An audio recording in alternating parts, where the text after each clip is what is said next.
Let me just start with this scripture, something which is a little dear to my heart. That's what I want to share today. Proverbs chapter 4, verse 25 onwards. And I'm reading from the Amplified Version. Look at this verse carefully. It says, let your eyes look directly ahead. Good number of you, you're watching your mobiles or the Bibles or the screen. Let your eyes look directly ahead. Let your gaze be fixed straight in front of you.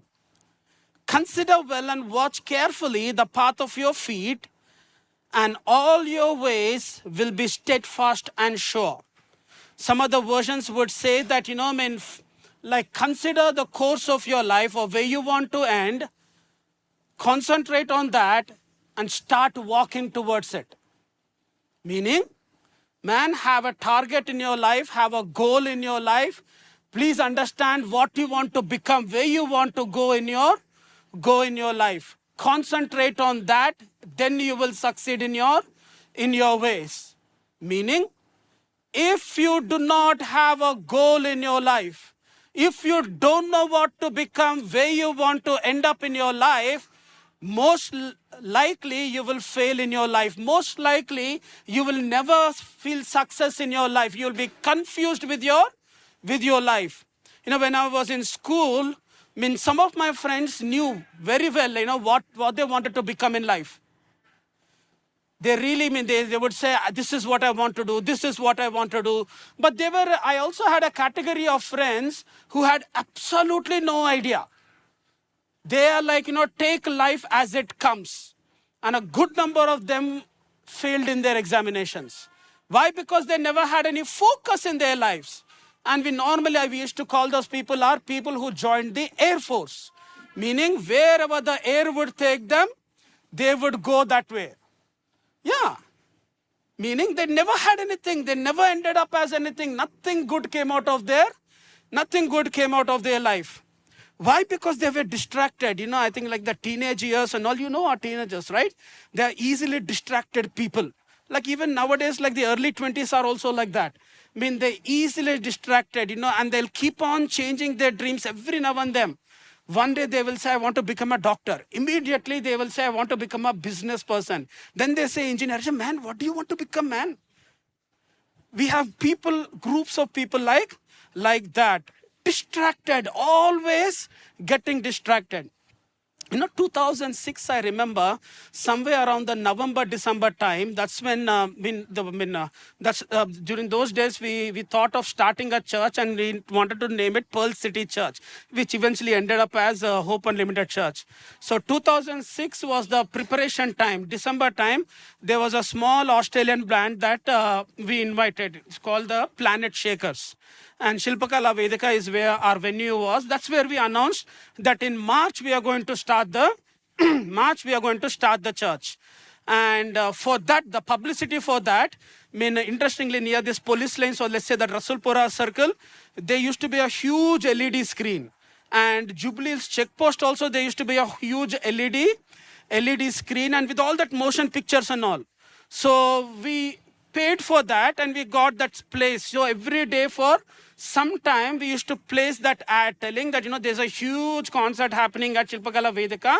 Planet Shaker band is going to play and all.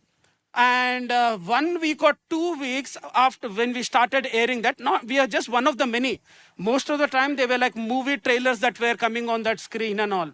The High Court issued an order telling all of them are banned and they should be removed immediately.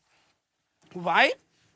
Because most of the, especially two-wheelers, people who were supposed to go straight were looking at the screen and they were hitting people right in front of them. Too many accidents happening just because of those screens.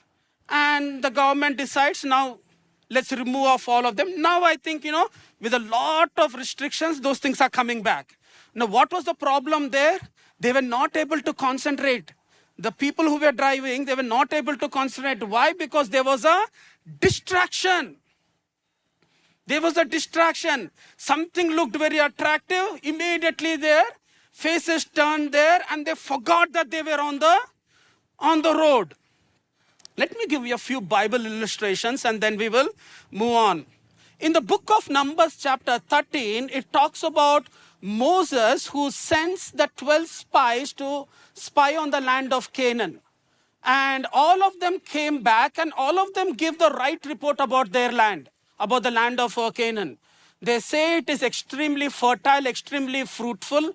It produces a lot of crops. But then when Joshua and Caleb said, let's go and take over this land, the report suddenly changes, telling, no, we cannot take over this land. God already promised them that, you will go and conquer that land. But then the 10 spies, their focus was not on their God. For the 2 or 3 months that they spent over there, their focus was on how big the people, the inhabitants of the land were. So they looked at their enemy so strong and they forgot their God who was the strongest. They got distracted. If their focus was still on the God who destroyed Egypt, which is more powerful, they would have easily taken care of Jericho. Jericho would have been nothing. But then the focus was not on God. The focus was on how big the giants were and how small the Israelites looked compared to them. The next illustration. 1 Samuel chapter 17. Something similar. For few months, there was this one giant that was threatening the people of Israel. He would come every day. He would mock the people of Israel. He would make fun of the Israelites. And he would challenge them telling, get your best warrior. And whoever wins, that group is going to win. Suddenly into that group, the Israelites were scared because Goliath is 9 feet tall. He is a giant.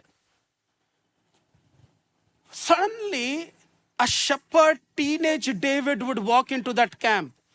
Why? Because his dad told him, go give some food to your brothers. So he carries that food and the first thing that David says is, who is this uncircumcised Philistine who stands against or who defies the armies of the living God? Then all the military men, they're like, what are you talking, David? What was the problem over there? For an extended period of time, the Israelites heard taunting.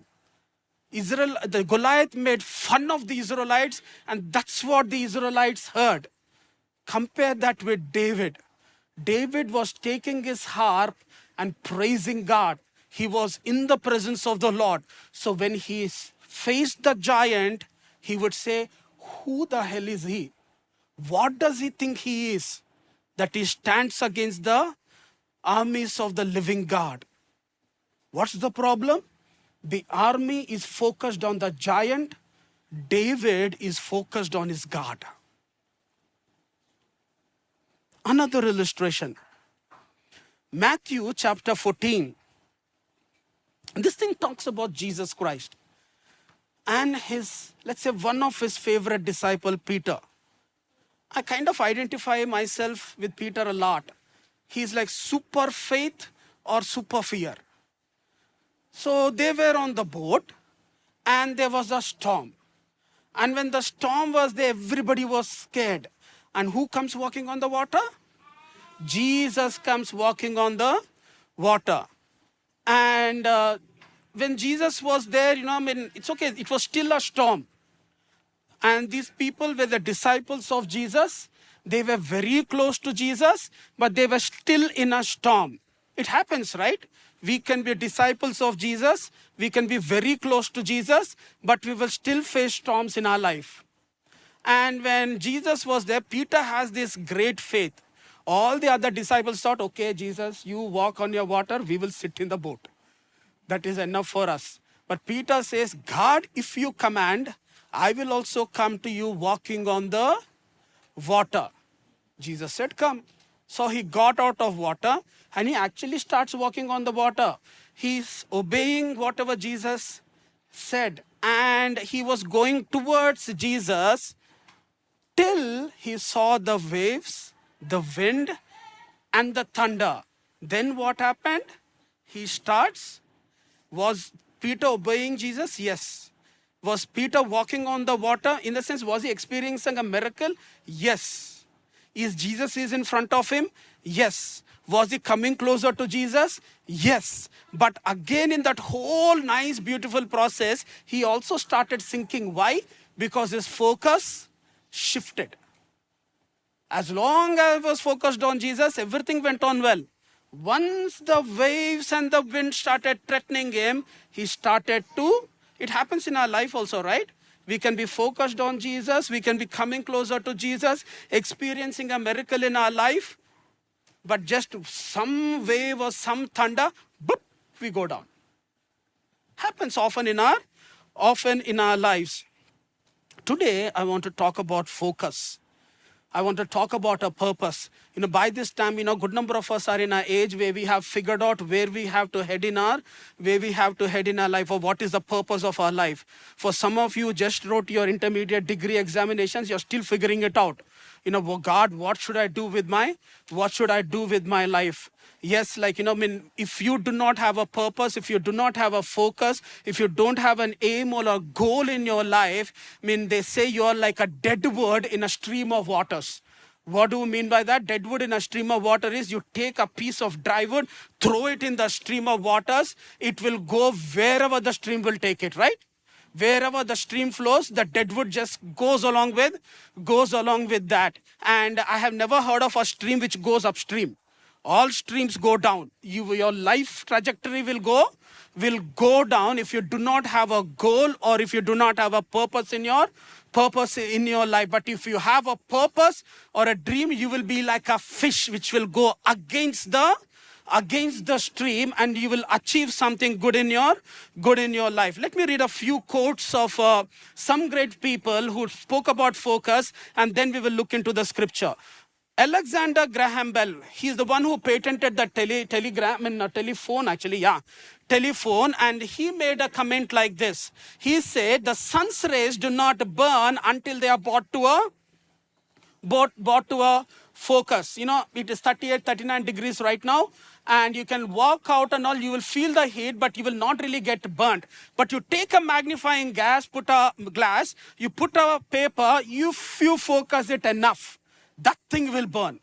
That's the power of a focus. If you focus the sun rays, they will burn. The next one, George Lucas, he's the one who started the Indiana Jones franchise and also the Star Wars franchise. If you see movies, unlikely, your Christian people don't really watch all this, right? Okay. He said something like this. He said, your focus determines your reality. Whatever you focus on, that is most probably what you will become in your life.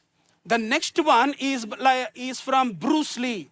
The old people know it. The new people will be like, you will also know. Yeah. Bruce Lee, he said, a successful warrior is an average man with a laser-like focus. So if you think you're nobody, if you think you're an average person, just focus on one thing. If you just focus on one task in your hand, maybe it is writing or music or one thing, anything, even if you're not an expert, if you just keep focusing on that, you will be an expert in that, and forget being average, you will become an excellent person in that area. That's focus. If you think you're good for nothing, average person, just focus on one thing and you will really become something in your life. The fourth quote, I took it from Steve Jobs. He's the co-founder of the Apple Incorporated. And he says, focus means saying no to 100 other good ideas that they are. Meaning, when you say that you're focusing, that means that you're ignoring 100 other good things, possible good things. Why? Because those good things don't matter to you because you know where you're heading in your life. If you're focused on something, you will ignore everything but go towards what you want to achieve in your life. That's focus. And these are men who achieved something or the other in their lives. Let me read this scripture portion, and then we will go a little more deeper. Hebrews chapter 12 verse 2. Now this talks about the focus that Jesus had and the focus that you and I also need to have. It says, we must focus on Jesus, okay? So Christian people, all of us, we are attending the church, believers, we must focus. Our focus should be on, everybody okay with that? Our focus should be on Jesus, the source and the goal of our faith. Now what did Jesus do? He endured death on the cross. So he went through a painful death on the cross and ignored the disgrace it brought him. Two things that Jesus did. He endured, ignored. There are two things that Jesus did. Now let's understand this. So Jesus had a focus, or Jesus had a goal.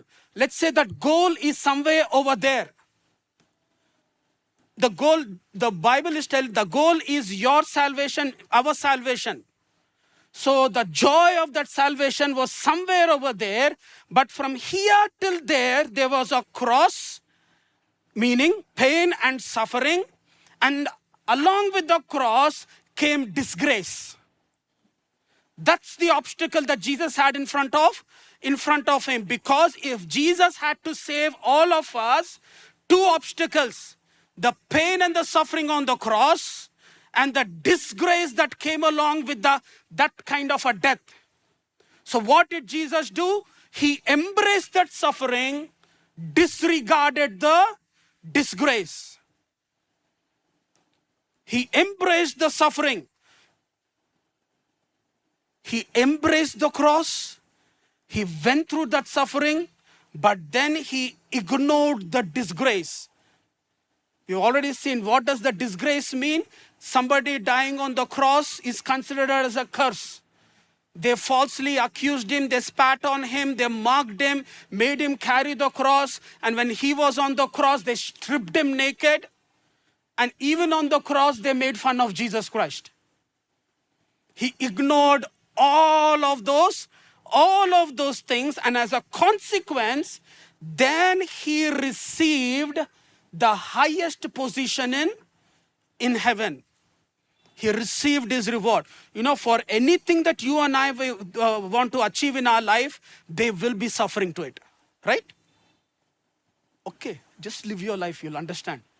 Anything you want to become in your life, if you're like, oh, I'm not married, I want to get married, and all, even that you will find suffering. See, anything you want to achieve in your life, you will have to go through pain, you will have to go through suffering. The day when you make a choice to go through all of them is the day when you will be successful in your life. One thing I have figured out is, recently I've been studying a lot of philosophy and all. I think I'm losing a lot of hair just because of that. Too much of philosophy, you tend to kind of, it heats up your brain. So I've been studying, and this one thing I was studying recently last week, it's something called as the cognitive bias. It has many things under it, but simple way of telling is our brains are tuned in such a way that if there's a problem, we will look for the easiest and the immediate solution. Whatever is close to us, whatever is easily accessible, that's the solution that we take. That might not be the right solution. Let's say for a clever student might be the easiest way to get through the examination is he's clever enough, smart enough to put all the cheats where nobody will be able to find. And he might succeed and pass the examination also. Was he clever? In a way, he's clever. But did he do the right way? No, he just did it the wrong way. Just because the solution is easy, the solution is very convenient, doesn't mean it's the right way. But they say, it's a cognitive bias. We tend to, it's like take shortcuts. Even when the shortcut is a wrong way wrong way to achieve it. Let me give another example for this. They say, Copernicus is the one who said the heliocentric universe, meaning the sun is in the center and all the planets are roaming around and during that time, the church people came against him. And the church fathers and all, these people would say, God appointed me, God speaks to me. Whatever they say is as if God only speaking to them. And they called Copernicus and, they had a big session. They are telling, when you stand on the ground, do you see the sun moving or the earth? They said, sun is only moving. And in the night, is the moon moving or the earth moving? Moon is only moving. Are the stars moving or the? So that means earth is only stationary. Everything is revolving around the. That's what they said. And this fellow, they tortured him so much, he had to give a written apology. Only years later, they found out that, what he said was right. The church people in this case got it wrong. Just because that is what you observe doesn't mean it is right. Another thing that I have also found out is something called time inconsistency. That's very much prevalent among us. What does time inconsistency mean? It says that the human brain has a dated bias towards the here and now, choosing short-term gratification over long-term commitments. We are biased. What we want to enjoy everything now. And long-term gratification or long-term gain is what we ignore. We like to enjoy whatever we can enjoy right now. They say that's actually a big problem. Think about our teenagers. I'm speaking to some of the teenagers. Some people, I asked them, when do you have your examination? Some people said, next week. And when I sat with them, all they're discussing is IPL. I said, good luck, man. Good luck. God knows what will happen to.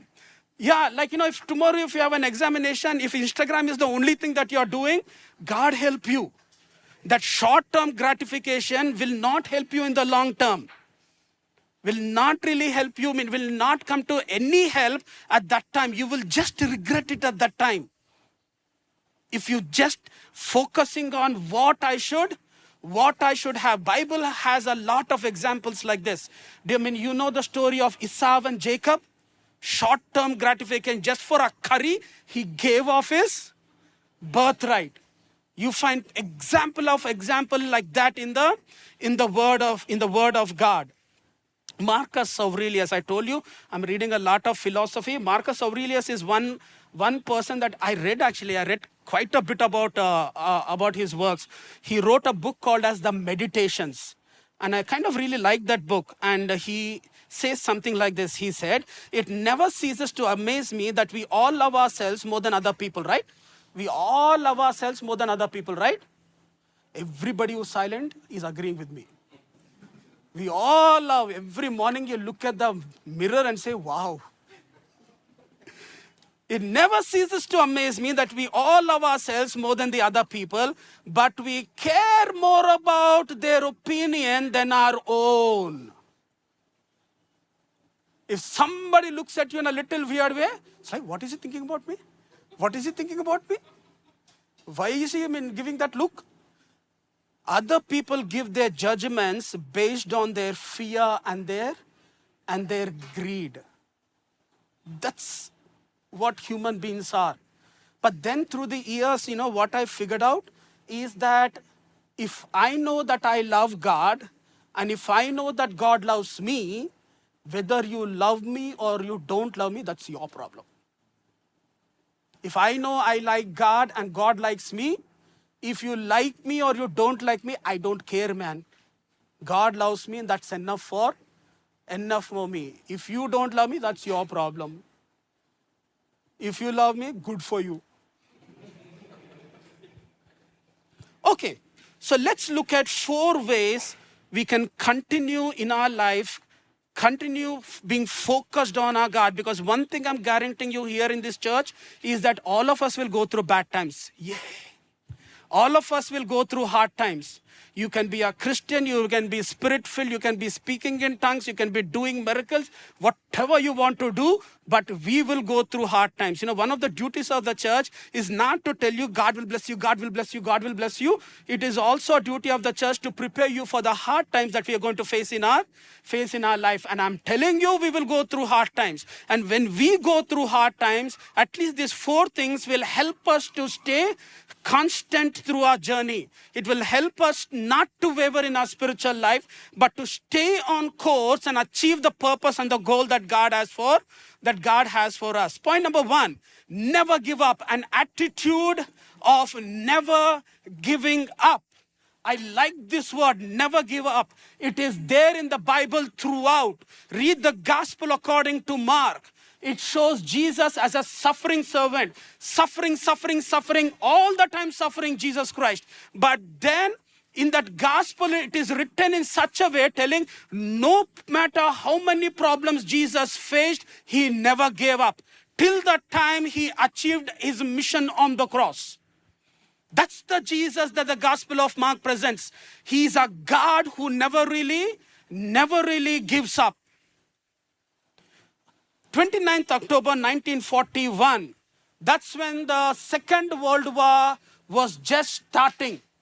And it was getting intense. During these times, the Axis power, or let's say the Nazi Germany, was very strong. England comparatively was very weak. And Winston Churchill was the Prime Minister of England. He led that country through the war. And he knows his country is weak. He is rallying support, increasing the morale of the people. So he goes through a school, the Harrow School. And there, for some reason, he gives the shortest sermon he ever gave in his life. But then people say that's the most powerful sermon that he also ever gave. One of the powerful, at least, sermons that he ever gave in his life. Short because it was not more than a few words. Some people will say 14 words or 20 words, but somewhere around that. And the sermon went something like this. He said, this is the lesson. Never give in, never, in nothing great or small, large or petty, never given except to convictions of honor and good sense. Never yield to force, never yield to the apparent overwhelming might of the enemy. And he sat down. He is the Prime Minister who led his country through victory. And what was his attitude? Is the attitude of never give up. Never give up, never give up. No matter what, never give up. If you know you're standing on what is right, never give up. If you know you're taking a stand on the word of the Lord and for the things of the Lord, never give up in your life. 2 Corinthians chapter 4 verse 16. Paul is writing to the Corinthian church, and the Corinthian church is not a decent church. You will read from 1 Corinthians itself. There is sexual perversion in the church, misconduct, adultery, fornication, and these people receive the gifts of the Holy Spirit, even that they are not using properly. Even they are abusing the gifts left, right, and center. So Paul has to write telling, man, God is a God of order. Don't use the gifts of the Spirit in this particular way. So he addresses, and part of the way he addresses a group of people like that is in this way. He said, this is why we never give up. Our spirits are being renewed every day. Our present troubles are small and won't last very long. Yet they produce for us an immeasurably great glory that will last forever. So we fix our eyes not on what is seen, but on the unseen. Basically, he's telling, fix your eyes on the spiritual things, on the heavenly things, rather than on the earthly things. What is he trying to say? He's telling that, as a child of God, you will go through problems, man. You will face hard times in your life. You will go through struggles in your life. There'll be times too painful for you to maneuver in your life. But then, don't fix your hearts on that. Why? Because our present troubles are small and they won't last for for a long time. They are not permanent. They will go away. They will go away. But what is going to be permanent is for they produce an immeasurably great glory that will last for. If you go through a bad time and still hold on to Jesus, still hold on to the values of the scripture, God will reward us. God will honor us on that day. Remember the title or the way Jesus Christ calls those who overcame: good and faithful servant. You were faithful over a few. Now I will give you in charge over many. Well done, good and faithful servant. When we go through a hard time, that's when our faith will get tested. The second one, I like this one. It says, this too shall pass. Oftentimes when I go through a problem, I have this attitude, this too shall pass. Now it's a Persian saying, and in Persia they came up with the story. The story might not be real, but the story is something like this. It says that the Sultan of that land went to Solomon, because Solomon was known for his wisdom. And then they asked Solomon, that person asked Solomon, give me a word that will be relevant for good times as well as bad times. A word that is relevant when we are very happy and when we are very sad also. What is that one advice that you can give which is for both of these people? And then Solomon thought through it and he said, this too shall pass.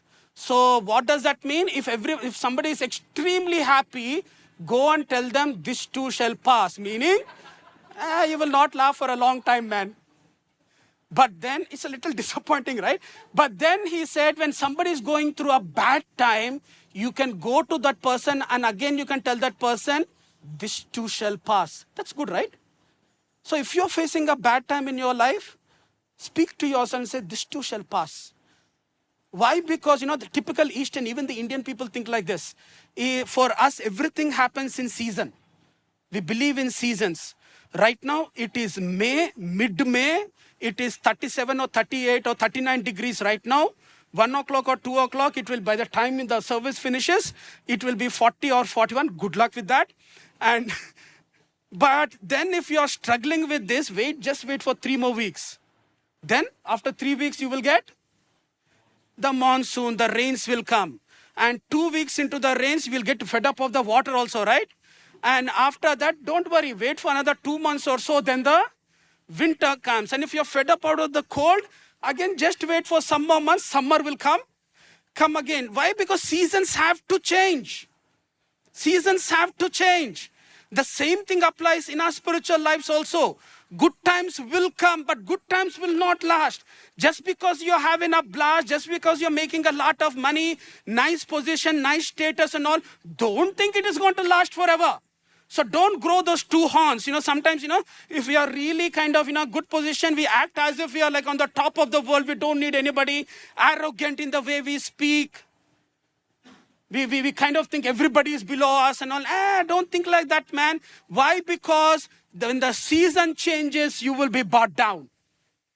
So when you are in a position of influence people, do good in such a way that when you go through a bad time, everybody whom you helped will come to your rescue. Will come and help you. And when you're going through a bad time, don't give up. Don't give in to that pressure. Don't just abandon, run away. Don't succumb to that defeat.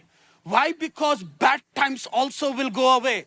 Bad times also will not stay for a long time. Marcus Aurelius, I told him, they say Rome has 5 great emperors. He's the last of them. And if you've seen Gladiator 1, he's the first king who was killed in that. Unfortunately, you don't see that many movies, but that's okay. Yeah, Gladiator 1, that's where you find this emperor. And he's also a philosopher. He wrote a book called as the Meditations. And why did I started studying about him? Why? Because during the pandemic, I was just studying about how humans dealt with the pandemics before.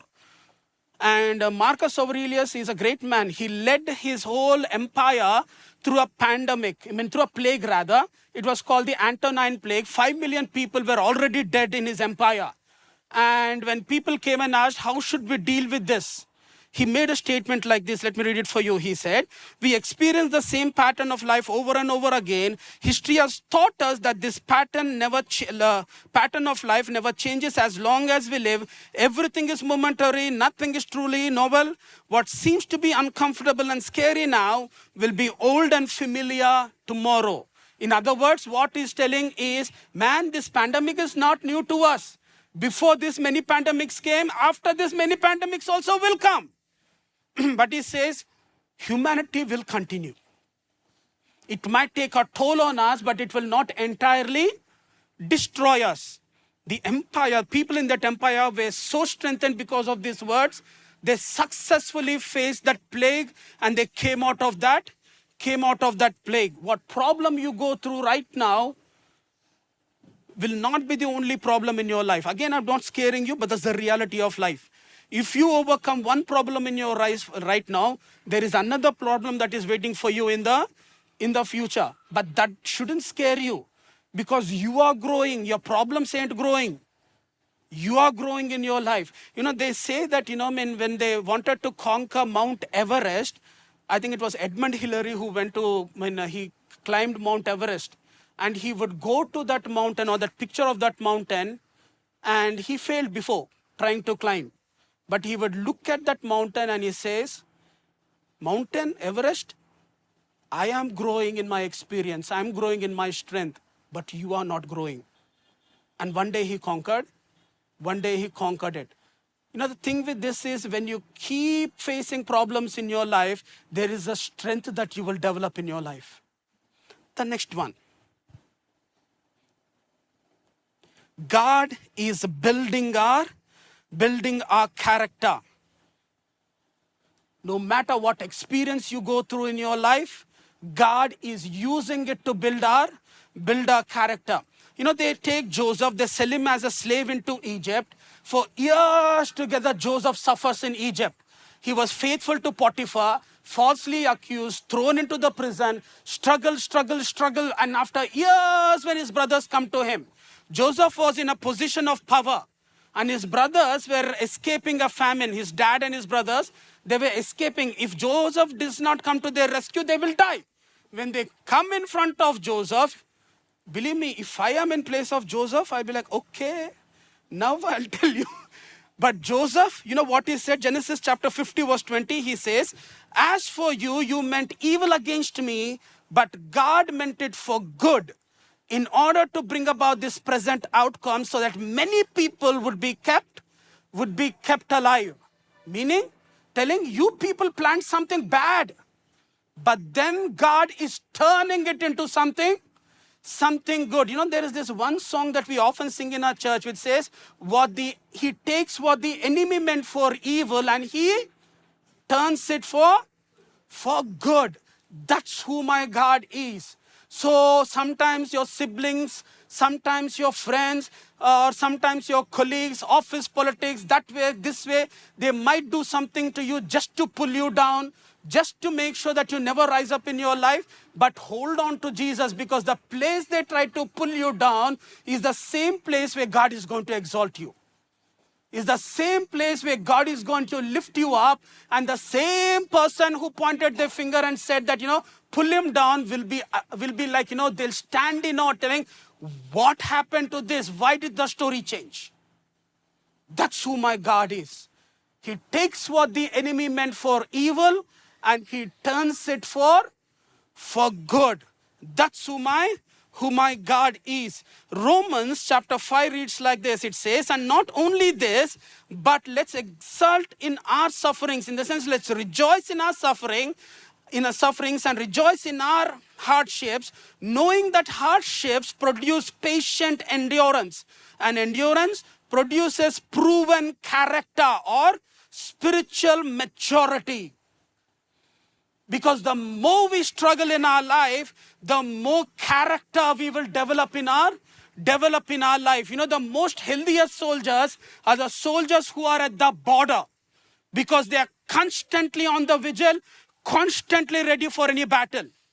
Or else let's think about for us, I don't really see that many people who go to gym over here. But at least if you go to a gym, you're not really a bodybuilder. But else I've seen bodybuilders, they're like this, they can't even put their hands together.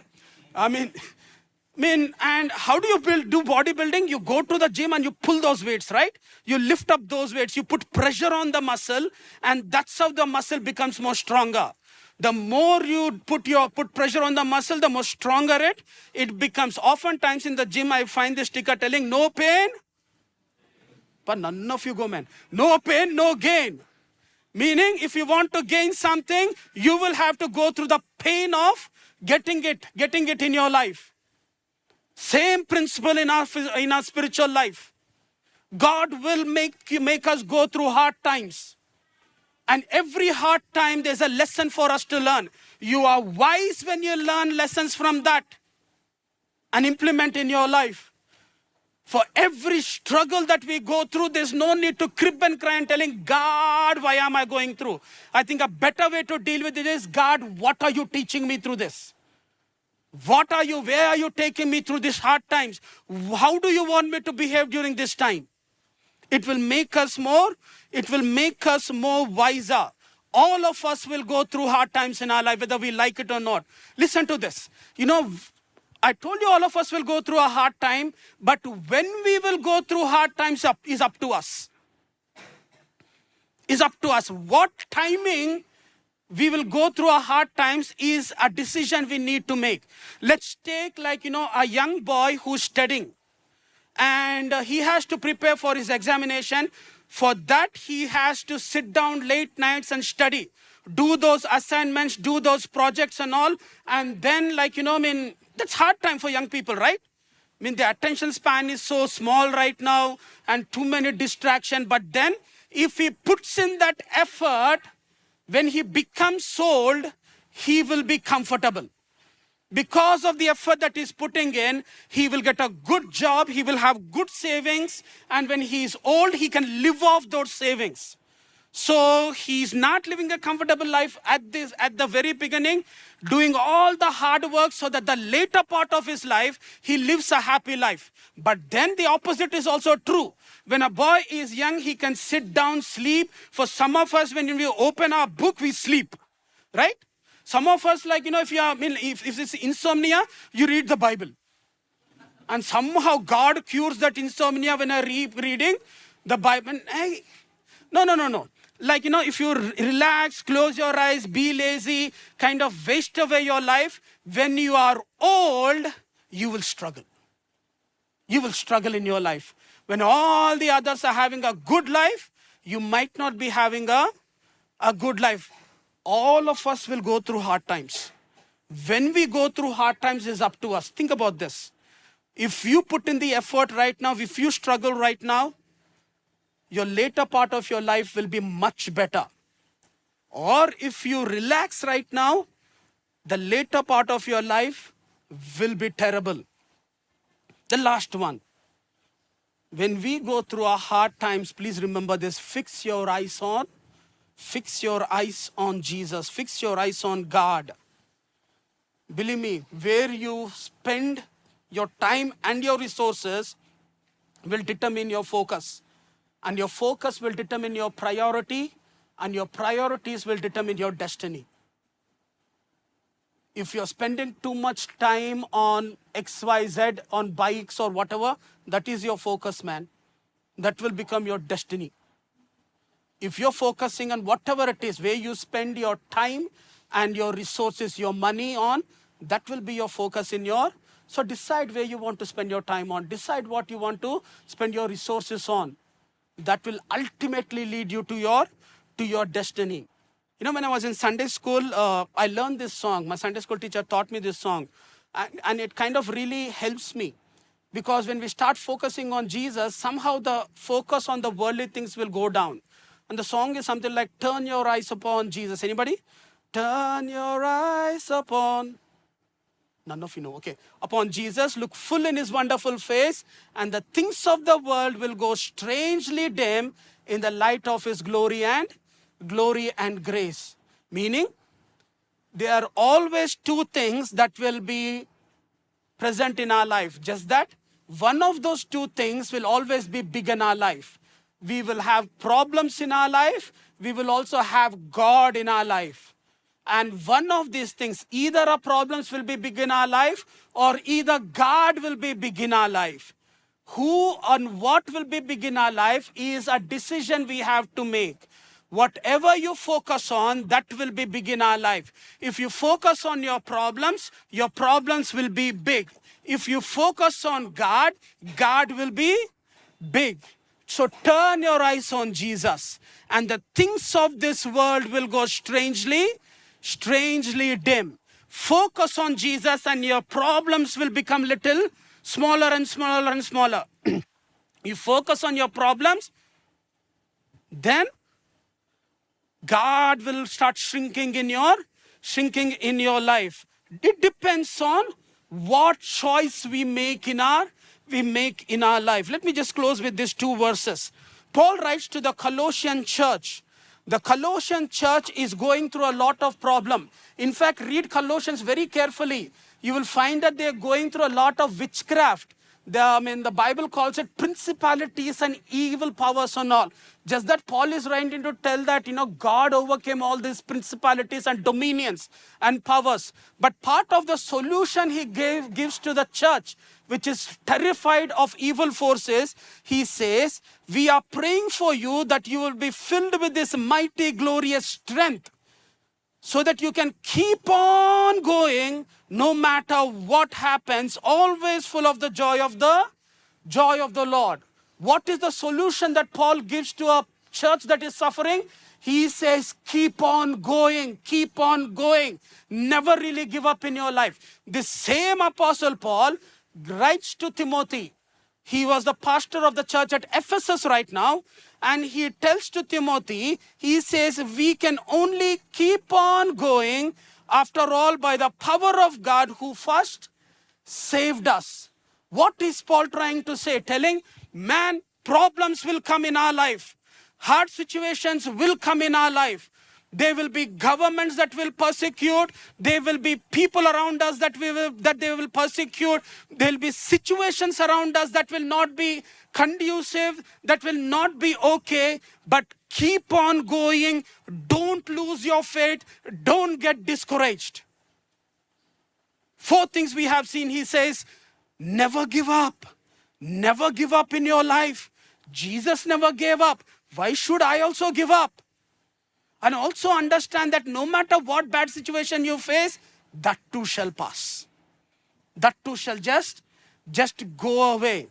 Believe me, only the things of God are permanent. Everything pertaining to this earth, our problems, our rumors, the politics, everything they play, the positions that we hold, everything is temporary.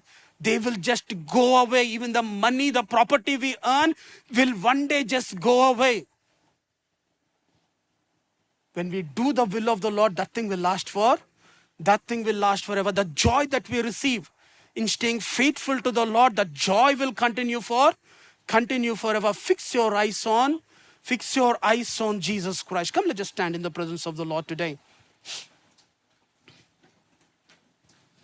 I think it's time for us to make a commitment to our God, telling God, I want to stay focused on you, oh God. And if you're getting distracted in your life, distracted because of XYZ reason, say, God, I don't want to get distracted, oh Lord.